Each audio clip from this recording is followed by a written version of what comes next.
जी recording start हो चुकी है। ओम शांति।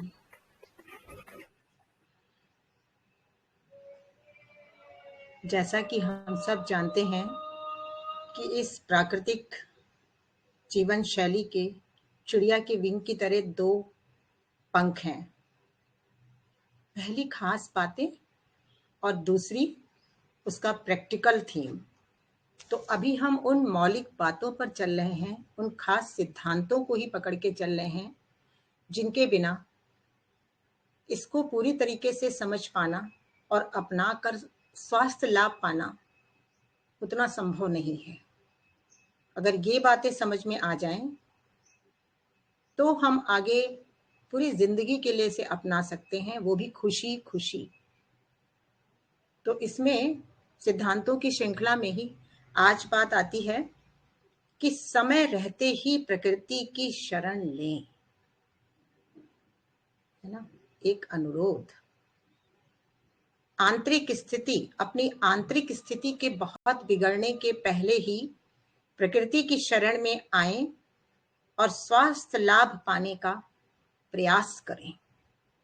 बात आई स्वास्थ्य लाभ की, रोग के निवारण की नहीं, स्वास्थ्य लाभ पाने का प्रयास करें। एक कहावत है, दोनों आंखों से अंधे हो जाने के बाद अगर कोई सूर्य नमस्कार करे तो क्या उसके आंखों की ज्योति वापस आ सकती है? तो ऐसी ही कुछ स्थिति यहां भी है। तो इसी श्रृंखला में आज कई सारे बातें निकल कर आई हैं, वो आप लोगों से बताती हूँ और आप लोग भी बहुत ध्यान से उसको समझें, क्योंकि कई बार हम केवल प्रैक्टिकल बातों को ही सुनना चाहते हैं। तो समय रहते ही क्या क्या हमें करना है। समय का मतलब क्या है?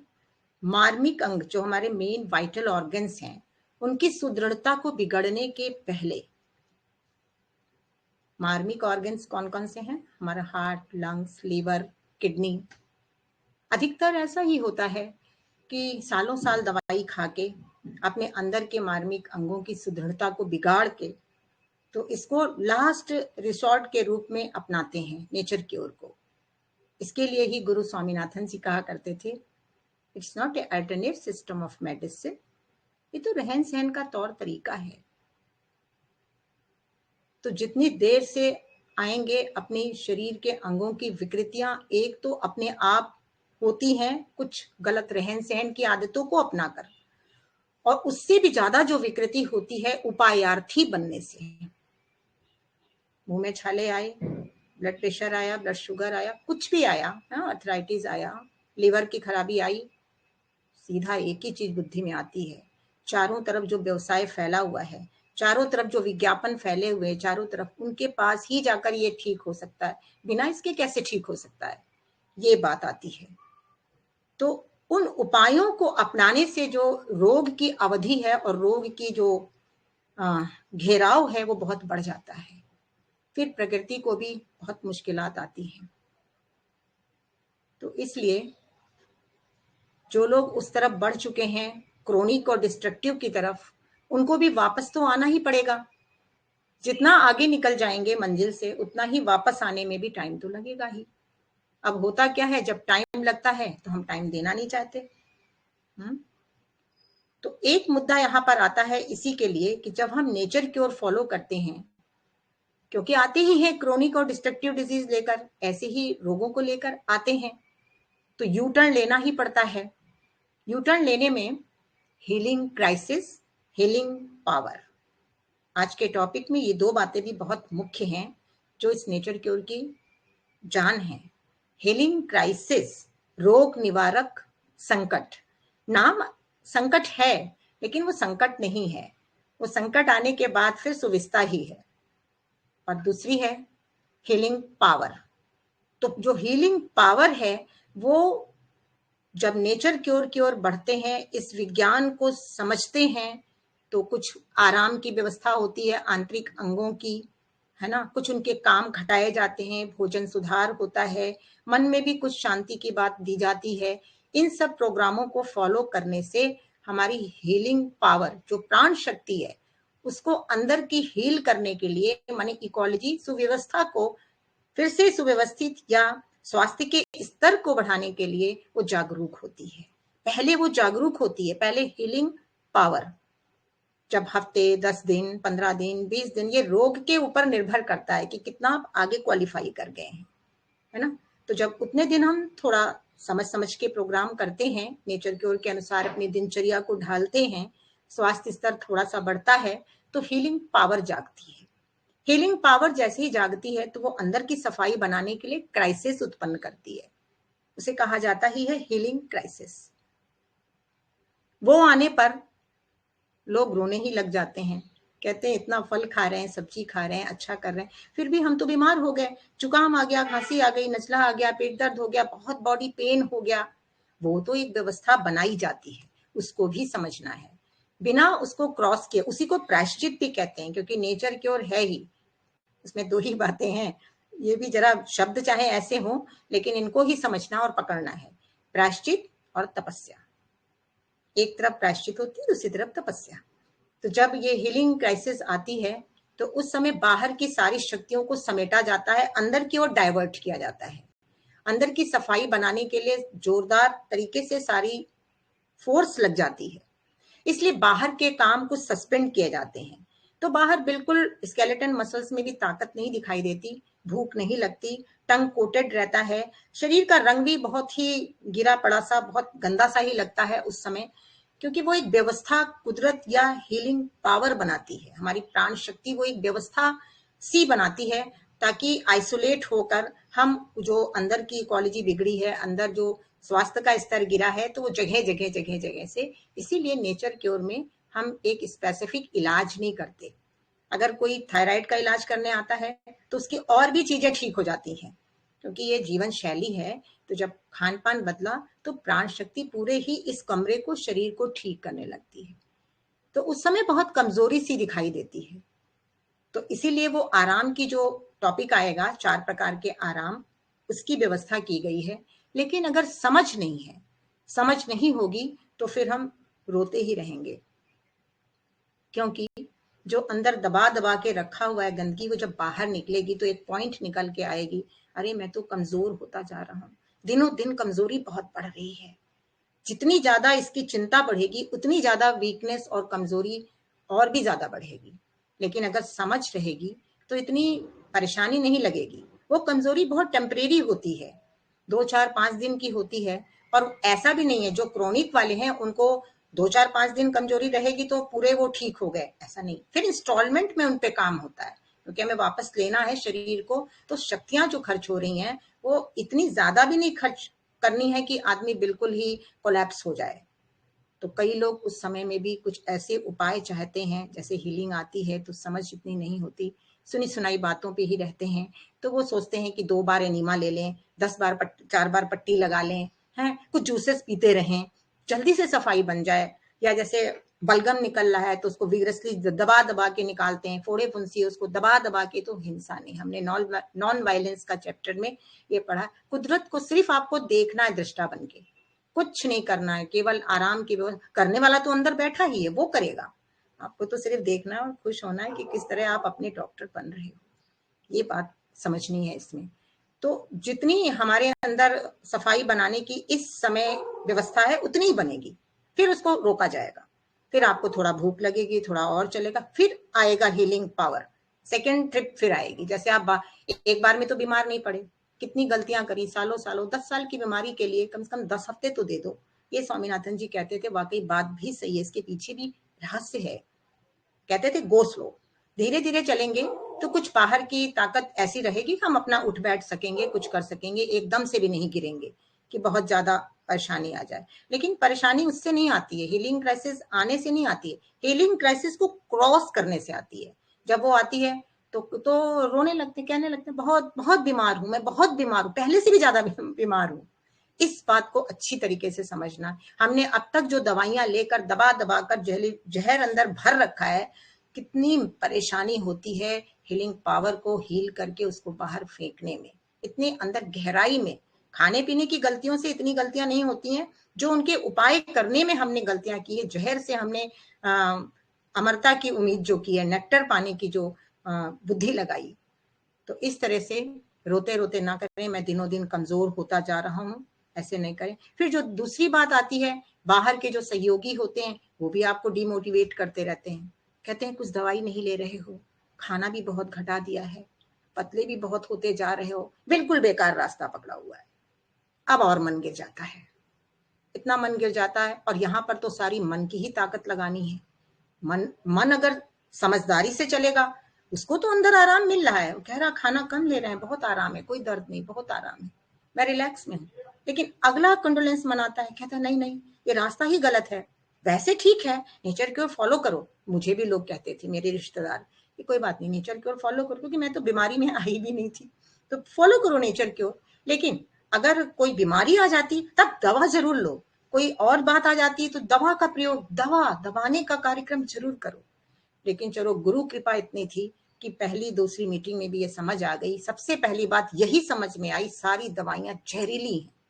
अगर सारी दवाइयों को उठाकर समुद्र में फेंक दिया जाए तो सारे मानव जाति का फिर भी कल्याण हो सकता है, लेकिन जल जंतु का अकल्याण होगा, है ना। तो इतनी जहरीली, जितनी चाहे वो होम्योपैथिक की हो चाहे आयुर्वेदिक की हो, लोग आयुर्वेद में फंस जाते हैं। दवाई तो दवाई ही है ना।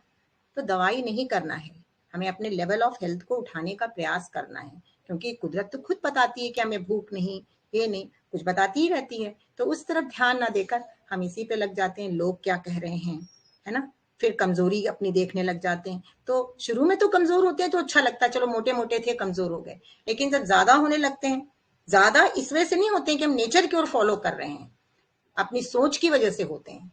क्योंकि मैंने अनुभव किया है कि जब कोई हीलिंग क्राइसिस आती है तो जरूर शरीर की जो बाहरी वजन है वो घटता है, बिल्कुल घटता है। लोग देख के कहते हैं, डर मतलब बोलते ही हैं गलत सही।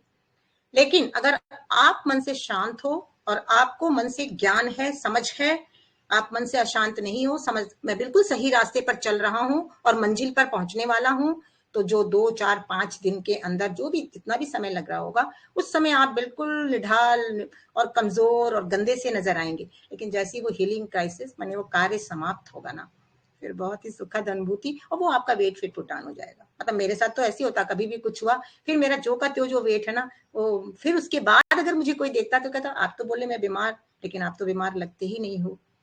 तो ये बात हमें गहराई से समझनी है, हर फॉलोअर को ये समझनी है। जैसे घर की रोज का झाड़ू पोछा सही है ना, उसमें इतनी परेशानी नहीं लगती। लेकिन अगर किसी दिन घर टूट फूट या पॉलिश करानी है ना, व्हाइट वॉश कराना है, तो आप देखो कितने काम रोकने पड़ते हैं। और ये भी लगता है कब ठीक होगा, ये कब जल्दी से ठीक हो जाए। और जब पूरा घर पॉलिश होकर साफ हो जाता है तो कितना सुखद अनुभूति होती है। तो सेम इसी तरह हमें समय देना है और धीरज को धारण करना है। तो कई लोग ये भी पूछते रहते हैं, और बात आती है तीसरी, पूछते रहते हैं भाई कब तक ठीक होएंगे, कब तक ठीक होएंगे। उनकी बुद्धि यही लटकी होती है। तो समय को निर्धारित नहीं किया जा सकता, समय निर्धारण ना करें। आप उस रास्ते पर आराम से चलते रहें, सही दिशा को पकड़ते रहें, अपने आप ठीक होगा तो खुद ही आपको पता चलेगा। ये तो अंदर की बात है, किसी और की नहीं।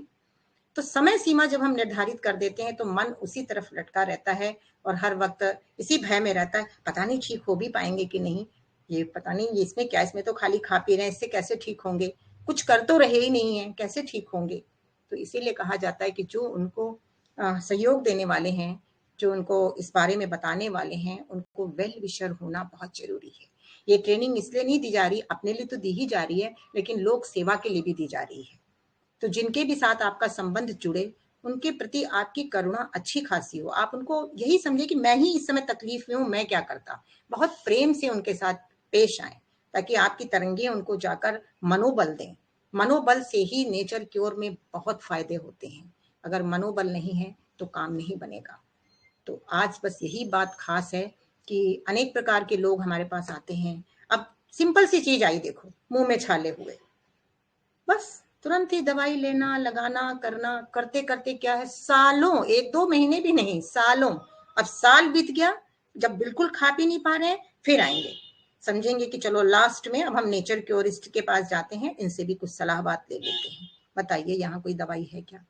आपने जो जो छाले थे वो तो फिर भी बहुत कम थे, लेकिन दवाइयों को ले लेके अंदर की गंदगी को और भी ज्यादा बढ़ा दिया। अब इतना जब बढ़ा के आप आओगे किसी प्राकृतिक चिकित्सक के पास, तो वो क्या आपको 2 दिन में ठीक करेगा? है 1 साल की बात, कम से कम कुछ हफ्ते कुछ महीने तो लगेंगे ना। वो ठहराव नेचर क्योर में अगर वो ठहराव ज्ञान से आ जाए तो दिनों दिन आपकी आंतरिक खुशी बढ़ती जाएगी, आंतरिक हेल्थ लेवल बढ़ता जाएगा और अंगों की सुदृढ़ता भी जो गिरी है अभी, कुछ क्रोनिक में तो गिरती है, लीवर खराब है, ये खराब है, धीरे धीरे वो भी ठीक होंगे आपके मन के ही ज्ञान सहित साधन करने पर।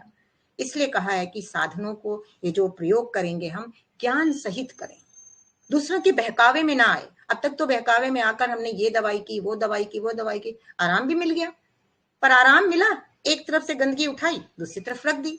मुंह के छाले, मैंने ऐसे देखा है, मुंह के छाले ठीक हो गए, उसके बाद उसको ऐसी जगह पर रख दिया गया कि जहां से तो वो कभी ठीक ही नहीं हो सकता। तो ये शरीर के साथ आप कुछ भी वो नहीं अविश्वास नहीं कर सकते हैं, विश्वासघात नहीं कर सकते हैं। उसको तो सही रास्ते पर चलने के लिए आपसे थोड़ा सा सहायता चाहिए। बाकी अगर आप वो भी नहीं सहायता देने के लिए कुछ ध्यान रखते हैं तो भी वो प्राण शक्ति काम कर लेगी। लेकिन अगर ज्यादा होशियारी आपने दिखाई तो वो प्राण शक्ति धीरे धीरे कमजोर होती जाएगी। बस वही, बस अब मैं चुप करके, वो भी कमजोर हो जाएगी, कहेगी नहीं अब बहुत बर्डन, हम नहीं कर सकते, अब हम नहीं कर सकते। फिर तो डॉक्टर भी कहता है कि अब तो भगवान का ही भरोसा है, भगवान क्या कर लेगा, गलतियां तो आपने करी हैं, तो अब भगवान क्या करेगा। तो ये बात है ना। तो आज के टॉपिक में यही है। अब हमने जो इसको सम अप किया है, समराइज किया है, वो अब हम आपको जो सुनाएंगे तो बहुत और भी अच्छा लगेगा, है ना, समझ में आएगा। समय रहते प्रकृति की शरण ले। आंतरिक स्थिति बहुत बिगड़ने के पहले ही प्रकृति की शरण में आ जाएं और स्वास्थ्य लाभ का प्रयास करें। फिर वही जो कहावत बताई थी, दोनों आंखों से अंधा होने के बाद सूर्य नमस्कार करें तो आंखों की दृष्टि वापस आ ही नहीं सकती। फिर है मेन वाइटल ऑर्गन्स की सुदृढ़ता को बिगड़ने से पहले प्रकृति की शरण में आना है, तो मेन वाइटल ऑर्गन की सुदृढ़ता को बिगड़ने से पहले कौन कौन से, किडनी, लिवर, हार्ट, लंग्स, इनके बिगड़ने के पहले ही सही मार्ग चुन लें तो स्वास्थ्य स्तर उत्तरोत्तर बढ़ सकता है। देखो पहला लेसन स्वास्थ्य की ही बात आई, हमें केवल अपने स्वास्थ्य स्तर को ही बढ़ाने की दिशा जाननी है, उसी प्रयास में अपने आप को लगाना है। कभी भी उपायार्थी बन के नेचर क्योर में भी आओगे तो रोते ही रहोगे, पूरे लाभ मिलेंगे ही नहीं। और अगर दवाइयों का पीछा अगर नहीं छूटा है और साथ साथ ये सोच रखी कि भाई यहाँ कुछ खाने पीने का डाइट मिल जाए और हम ठीक हो जाएंगे, तो वो भी एक तरीके से उससे भी काम नहीं बनेगा, क्योंकि आपका भोजन ही आपकी औषधि बनने वाला है। फिर दूसरी बात आती है पॉइंट में, मैं दिनों दिन कमजोर हो रहा हूं। ये बात तो आती है सबके साथ, मैं दिनों दिन कमजोर हो रहा हूं। इस चिंता से ग्रस्त होने पर शारीरिक वजन दिनों दिन घटता जाता है। हीलिंग क्राइसिस आने पर बाहर से दुर्बलता बहुत लगेगी, है ना, बाहर से इतनी दुर्बलता लगेगी, सांस नहीं लेते बनेगा, बहुत कुछ लगेगा, करना कुछ नहीं, जो ऊपर के थोड़े से प्रयोग है, गीली पट्टी का प्रयोग है, हवा खुली में रहने का है, सूर्य स्नान का है, स्पाइनल बाथ का है, थोड़ा बहुत एनिमा भी ले सकते हैं। जिनकी ताकत बिल्कुल नहीं है, वैसे मैं नहीं कहती हूँ कि, क्योंकि एनिमा एडिक्ट भी नहीं होना है, जिनको अंदर की पावर नहीं है वो थोड़ा बहुत सहारा लेकर अपनी गंदगी को निकाल सकते हैं, है ना। तो ये फिर क्या ऐसी दुर्बलता को समझे बिना यदि रोगी हर समय रोता रहे, भयभीत रहे, तो प्राकृतिक चिकित्सा के साधनों से भी लाभ मिलना मुश्किल है, क्योंकि उसके मन में भय, चेक करते जाना अपने को, भय, शंका और नकारात्मक भावनाएं उसकी जीवन शक्ति का हर वक्त हरास करती रहती हैं। जैसे हम सोचते हैं अरे पता नहीं ठीक हो रहे हैं कि नहीं, उन्होंने तो बताया लेकिन ठीक हो रहे हैं कि नहीं, तो जीवन शक्ति का लीकेज, हराश हो रही है, जिस शक्ति को वहां पर लगना है हराश हो रहा है ना। फिर तीसरी बात आती है बाहरी लोगों के आलोचना से पीड़ित होने पर। बाहरी लोगों की आलोचना, ये तो सारे लोग ही आकर, जो आप जिससे भी आप, कोई आपके घर भी आ गया, बल्कि हम तो कहते हैं ऐसे समय में थोड़ा एकांत में रहो, घर के जो लोग हैं अगर वो कोऑपरेट करें तो अहो भाग्य है। लेकिन ज्यादातर यही होता है, घर के लोग भी बिल्कुल कोऑपरेट नहीं करते, केवल वो दवा में मेहनत करने को तैयार हैं, हॉस्पिटलाइज करने के लिए रेडी हैं, और तरीके की गलतियां करने के लिए पूरे तरीके से रेडी हैं, लेकिन यहाँ पर वो मदद नहीं करना चाहते हैं। कि उसको कोऑपरेट करें, उसका मनोबल बढ़ाएं, उसको जूसेस बना के दे दें, बीच बीच में उसको अनुभूति, प्यार की अनुभूति कराएं, सहयोग की, सहानुभूति की, ये नहीं करते। तो इससे जो लीकेज होती है ना, तो काम जो आज 2 दिन में बनना है उसमें ज्यादा टाइम लगता है। तो कम से कम घर के सारे मेंबर अगर इस ज्ञान को सुने और समझें तो वो घर तो स्वर्ग बना ही बना है। बाहरियों को तो छोड़ो, बाहरी तो वैसे भी मदद नहीं करते जब हम खास बीमार होते हैं। आजकल डिप्रेशन के इतने केस हैं, और एंटी डिप्रेशन, रात को सोने की दवाई, सो रहे हैं। अरे भाई, क्या सो थोड़ी नहीं रहे हो, वो तो आप बेहोश रह रहे हो। और नहीं तो फिर वो कहते हैं कि अगर हम रात को दवा ना लें, ऐसा ना सोएं, तो सुसाइडल हमारे अंदर थॉट आते हैं। अब सुसाइडल थॉट आ रहे हैं, बताइए आप, और दवाई और शॉकनिंग, तो क्या आप ठीक हो सकते हैं? नेवर, कभी नहीं। नेचर क्योर में भी आके फिर भी नहीं ठीक हो सकते।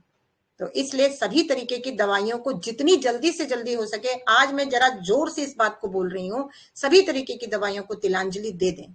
किसी तरीके की दवाई शरीर के लिए उपयोगी नहीं है। शरीर के अंदर अपनी ही शक्ति से शरीर ठीक करता है। अगर ऐसा नहीं होता तो आज दुनिया में कोई मरता ही नहीं, सब जीवित रहते हैं दवाई खा खा के, है ना। तो इसलिए समझदारी को समझें।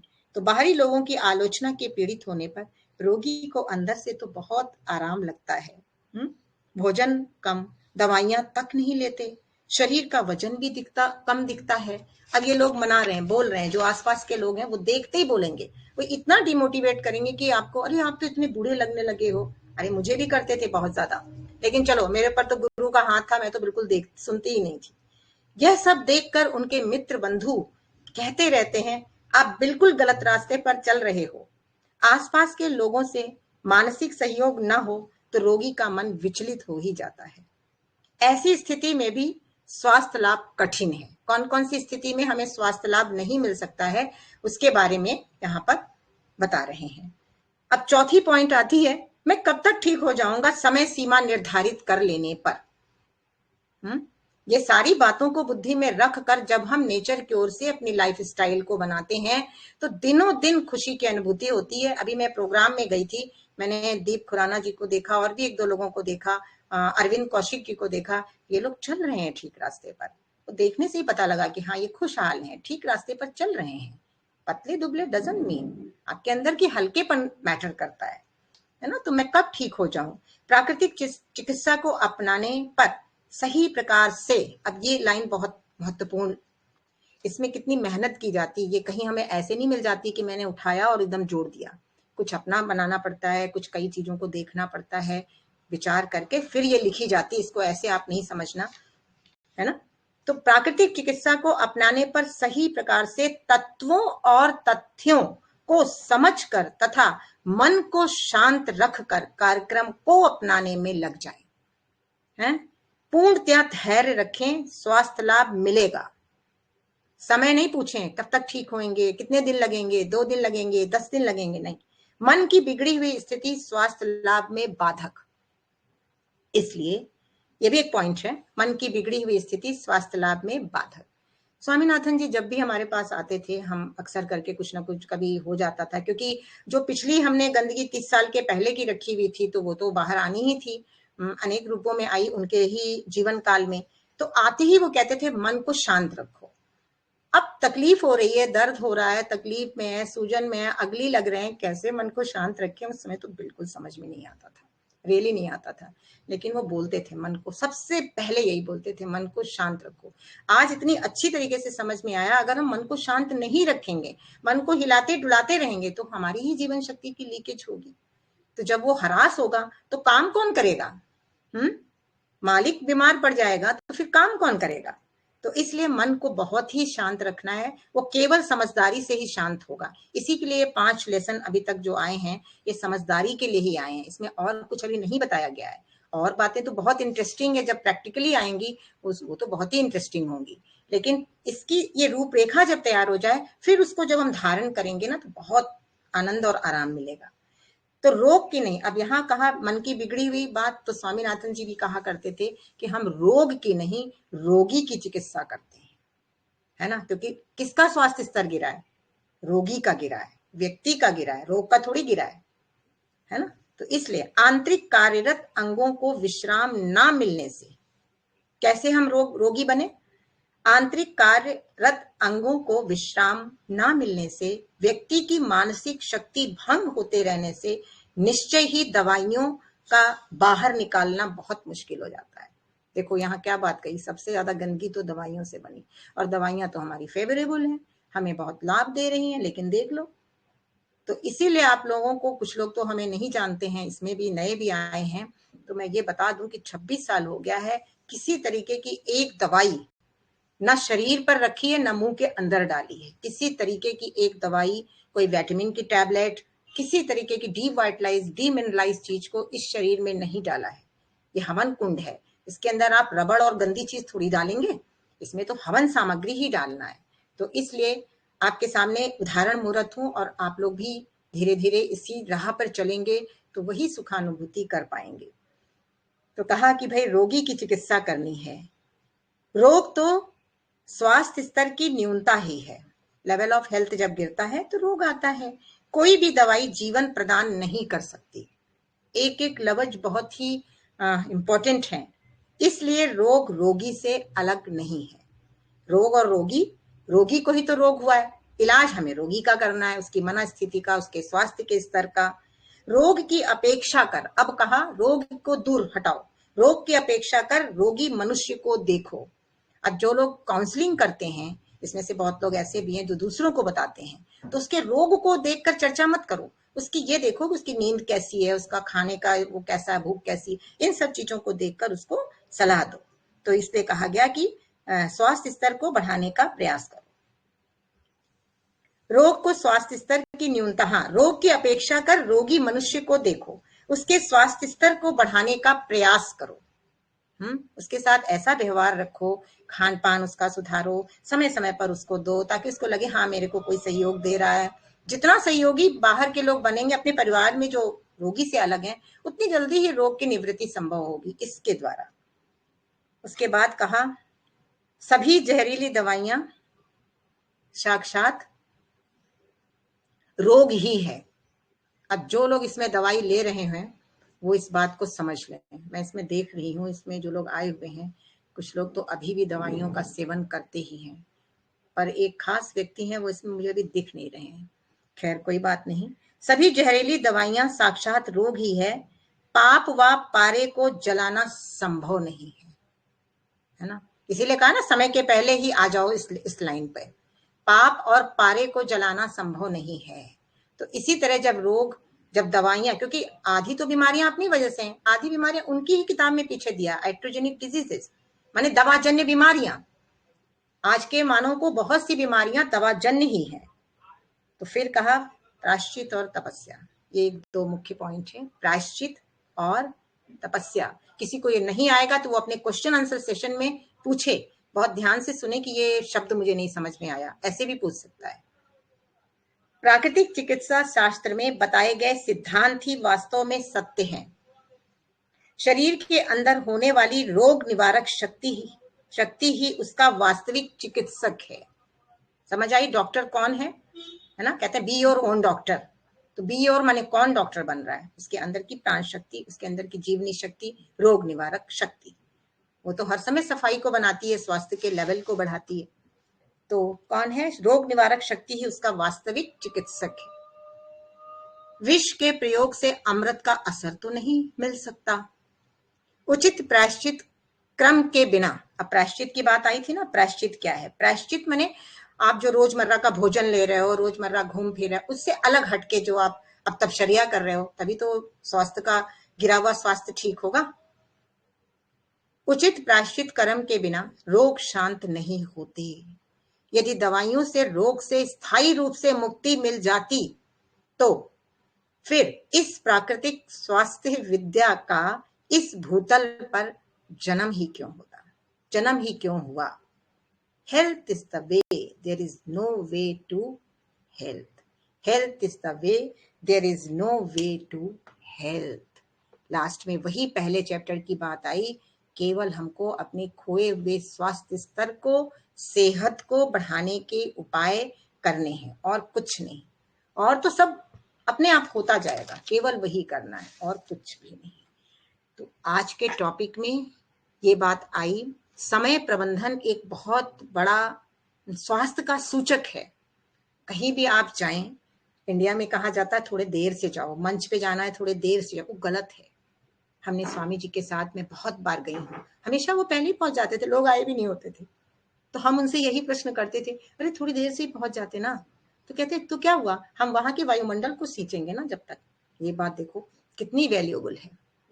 कोई बात नहीं। तो समय प्रबंधन, आप देखिए मेरी घड़ी में बिल्कुल 12 बज गया है ना। 11:30 हमने शुरू किया था, 11:30 शुरू किया था ना। तो हम आधे घंटे का ही अपना एक बना के रखे हैं। क्या हम कोई बोले थोड़ी ना है आधे घंटे, लेकिन आज जब हमने बोला तो चूंकि माइंड में ये सेटअप था, तो 12 एक्यूरेट होने पर हमने अपने को अब इस समय पूरा हमारा जो आज का टॉपिक था वो पूरी तरीके से हो गया है। अब आप लोगों की बारी है। आप आधे घंटे में हमसे क्वेश्चन आंसर पूछेंगे इसके रिगार्डिंग। हाँ, कुछ और भी है तो पूछ सकते हैं। उसके बाद भी मैंने सोचा है कि अब हम वीडियो ऑफ कर देंगे। हम 1 घंटे का ही, आधे घंटे का वीडियो बनना है। बस आप वीडियो आप ऑफ कर दो मनीष जी। ये हो गया है जो हम बात कर रहे हैं, इसके लिए जी वीडियो। जी जी। जैसा आप सब जानते हैं कि हमारी जो क्लास के सेशन होता है वो 2 पार्ट में डिवाइड की जाती है। तो पहला पार्ट अभी डिवाइड हो रहा है और दूसरा पार्ट ओपन किया जाएगा क्वेश्चन आंसर सेशन के लिए। तो उसके लिए मैं 1 मिनट लूँगा।